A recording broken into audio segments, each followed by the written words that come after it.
tengok dulu kenderaan compact yang sangat menghiburkan dari segi handling performance. Ini adalah Honda Super One prototype, sebuah kenderaan EV yang akan dilancarkan untuk pasaran Jepun pada tahun depan. Dari segi bentuk, bagi segi bentuk mungkin korang perasan dia mengambil daripada Honda N1 yang ada pun dah jual untuk pasaran Jepun.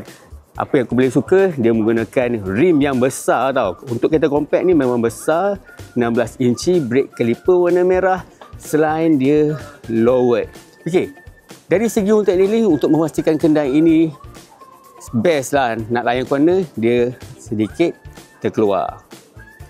Kalau kita lihat pada bahagian belakang, wow, ini aku suka sebenarnya.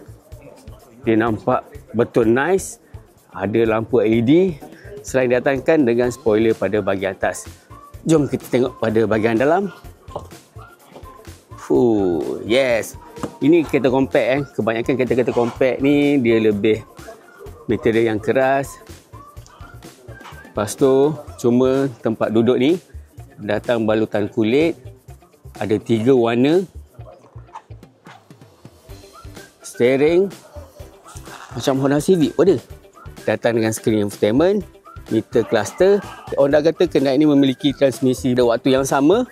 Dia boleh menghasilkan bunyi artificial sound. Macam korang bawa kenderaan menggunakan enjin. Walaupun ini kenderaan compact, tapi tempat duduk dia masih lagi selesa. Okeylah untuk kereta compact, tempat duduk ni dia macam boleh buat atrasik. Flat.